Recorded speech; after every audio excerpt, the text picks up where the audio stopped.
So let me now ask, if I may, some questions about religion. What happens if the doctrine of a religion, Buddhism, let's say, is contradicted by some finding, some discovery in science, let's say? What does a believer in Buddhism do in that case? For Buddhists, that's not a problem. The Buddha himself, as it made clear, the important thing is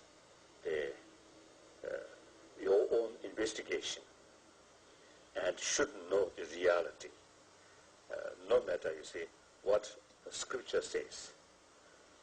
In case your finding is something contradiction or opposite that of the scripture's explanation, then you see you should, you should rely on as a finding rather than on scripture.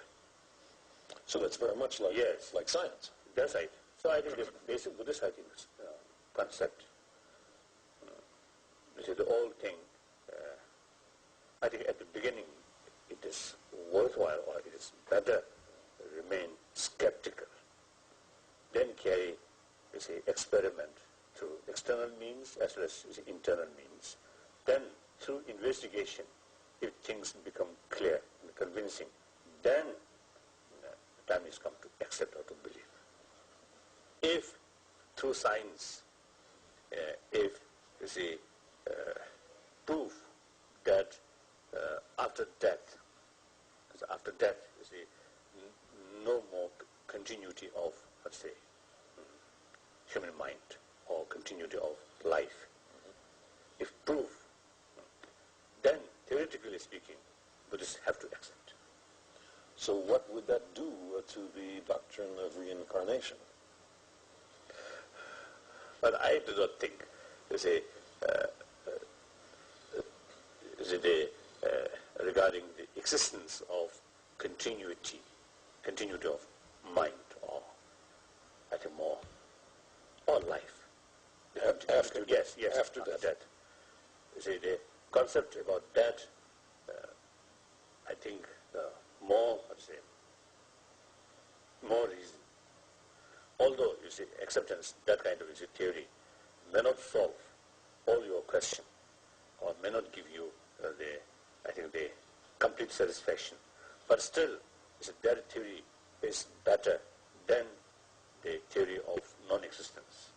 So if there is no the continuation of life or continuation of being, then you see the original cause of the whole galaxies, you see, including this planet. Now, for example, it's a Big Bang theory. Yes, it is all right. It is possible. It's a Big Bang theory. It happened through that way, but doesn't matter. All right. But then why it happened? Then either you see you have to accept the things happen accidentally, yes, without a particular cause. Yes. That also uncomfortable. Still, you see, there are a lot of these questions there. Of course. Then you see another thing, creator. Yes. That also, from the Buddhist viewpoint, that also not so, a sound answer.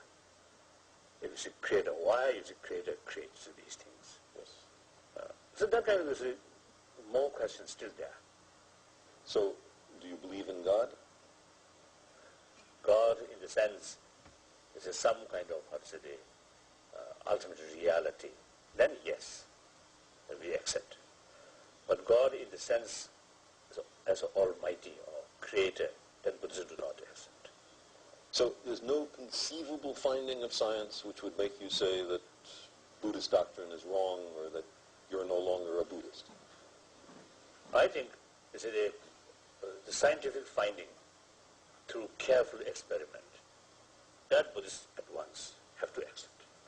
So no problem. But some,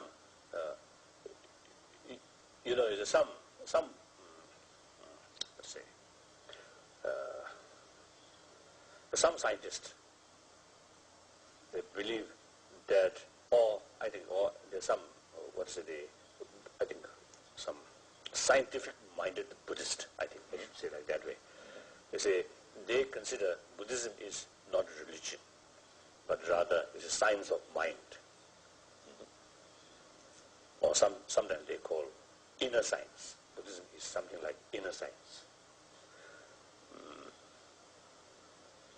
So, according my my own experience, as a result of meeting with scientists in recent years, I developed much contact with scientists, mainly in the field of, say, the cosmology, and then neurobiology, and also the physics, mainly the quantum mechanics, field, and then, of course, psychology.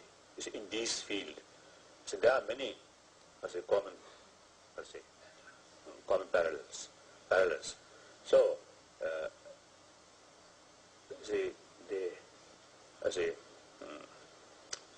discussion in length in this field.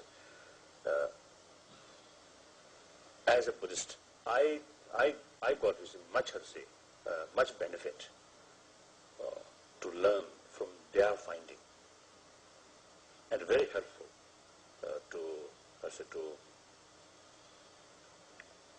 a Buddhist.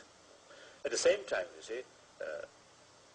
some scientists also showing genuine keen interest about Buddhist explanation about their concerned subject.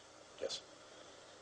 And as far as one is quite clear, as far as the mental science is concerned, Buddhism is very, highly advanced.